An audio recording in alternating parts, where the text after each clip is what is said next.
told me not to ask where it came from. Just to reverse engineer whatever I can. Weapons, shields, power management. Anything I can figure out.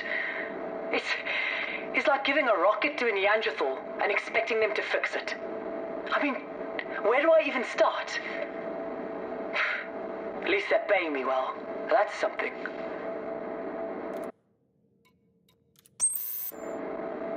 I haven't slept for days. I always did find it hard to switch off, you know? Even when I wasn't trying to reverse engineer an alien starship.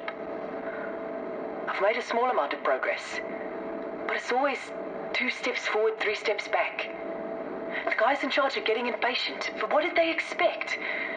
It's not like this thing came with a manual.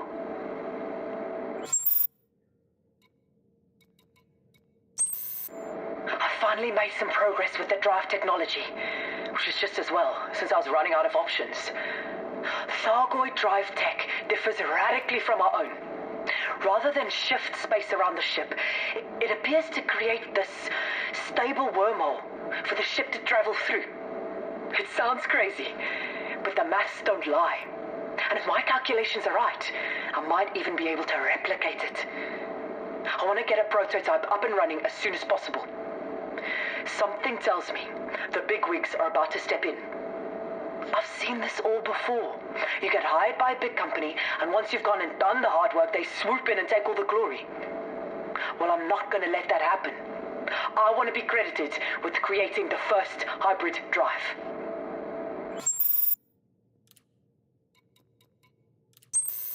I knew it. The minute I handed in my report, the company took over. They've retained me as a consultant, whatever that means. But they're basically ignoring everything I say.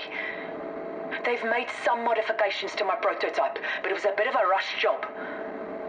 Must be in a hell of a hurry to get to the test flight stage.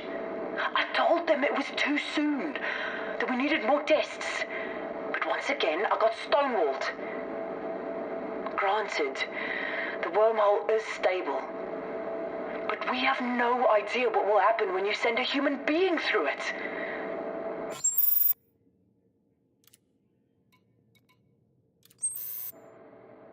So, they decided to push ahead with the test flight, despite my warnings. Some hotshot young pilot full of spit and vinegar, as my old man would say. And not a single brain cell between his ears. The wormhole was stable, but that was never a concern. The question is, what will happen to the pilot?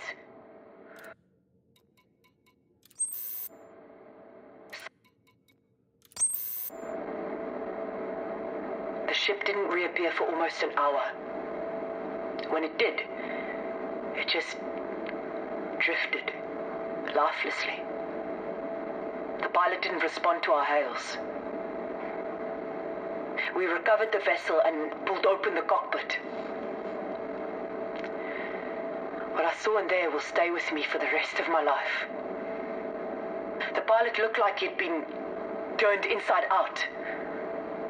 That cocky young kid who thought he ruled the sky.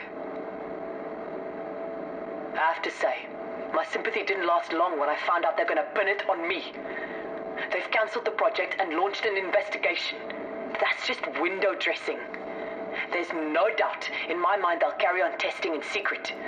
Meanwhile, I'm the one who's going to take the fall. There is a chance I might be able to make it out of this. Apparently, they've developed some kind of Thargoid killing super weapon, and they don't want so much as a whisper in the public domain. So, this is the choice I'm going to give them. Let me walk, and I say nothing. Set me up, and everyone discovers that the INRA is in the genocide business. It's a risky move. But what other choice do I have?